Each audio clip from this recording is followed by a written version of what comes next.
चुनाव आयोग झूठ बोल रहा है, क्लियर कट झूठ बोल रहा है। सबको पता है कि ईवीएम में धांधली कोई छोटे से छोटा बच्चा भी कर सकता है। और अगर कोई ईमानदार अफसर जो चौकीदार इलेक्शन कमीशन बोलता है ना, जो अपने फ्रीक्वेंटली आस्क्ड क्वेश्चंस में कि हमने हर जगह ईमानदार चौकीदार लगा रखे हैं, अगर सारे के सारे ईमानदारी से भी काम करें, क्योंकि 543 कॉन्स्टिट्यूएंसी में अभी लोकसभा के इलेक्शन के लिए बता रहा हूं मैं, जब वीवीपैट बनेगा तो जब नॉमिनेशन पूरे हो जाते हैं, जब कैंडिडेट्स के नाम पता लग जाते हैं, जब तो वो उसमें इंड्यूस करेंगे ना कौन कौन कैंडिडेट हैं। और ये कम से कम पूरे देश में 543 जगह होता है, उसमें कितने प्रकार के लोग जाते हैं इलेक्शन कमीशन के पास, अपने इंजीनियर 543 नहीं है, तो प्राइवेट लोगों को एंगेज करके ये काम कराया जाता है। मैं मान लिया कि वो भी सब ईमानदार होते हैं, तब भी ईवीएम धोखा है, धोखा है, धोखा है। इसके बारे में बात करना ही फिजूल है, बेकार है।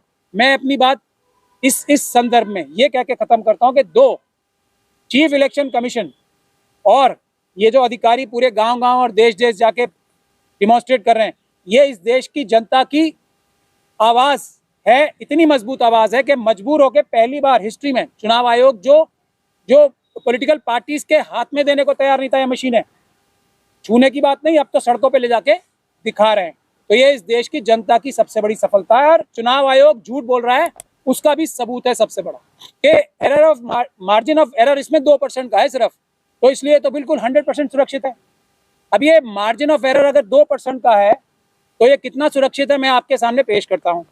अगर किसी कॉन्स्टिट्यूएंसी में 10 लाख वोट पड़े तो 2% कितने हुए?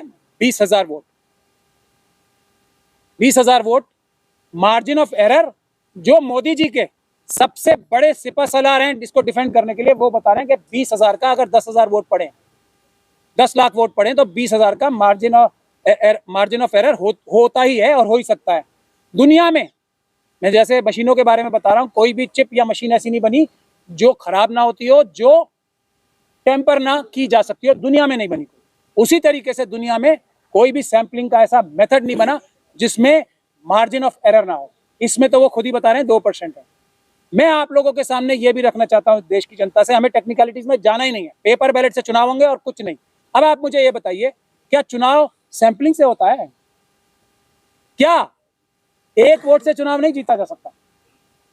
जिन इलेक्शन कमीशन को, वो हमारे इलेक्शन कमीशन कितने लंबे लंबे टाइम तक रहे, ये नहीं पता क्या वो इलेक्शन कमिश्नर बनने के लायक थे कि एक वोट से भी चुनाव हारा और जीता जाता है? वो बता रहे हैं कि 10,000 सरकार गिरी थी, तो एक वोट से मैं एक थोड़ी एक बार, मैं वो तो चलिए मेंबर ऑफ पार्लियामेंट थे, मैं ये सैंपलिंग की बात बता रहा हूँ।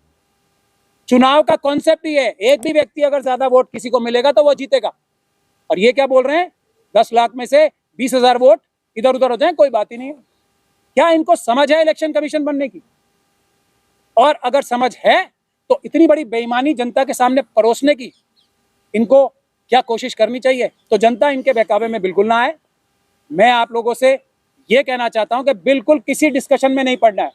देश की जनता ने डिसाइड कर लिया है, पेपर बैलेट से चुनाव होंगे।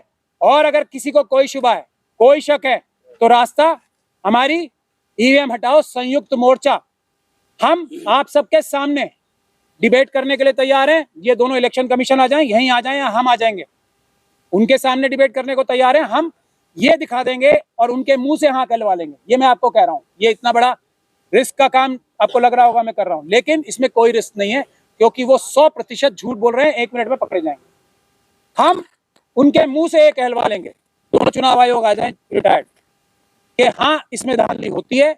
और पेपर बैलेट से अगर चुनाव होगा तो जल्दी होगा, पहला, सुरक्षित होगा, दूसरा, और कम से कम धांधली वाला होगा, तीसरा, और सबसे कम खर्च वाला होगा, चौथा। ये 4 पॉइंट्स का हम चैलेंज मोदी जी को भी और ये जो 2 सिपहसालार इन्होंने जनरल्स उतारे हैं उनको भी दे रहे हैं।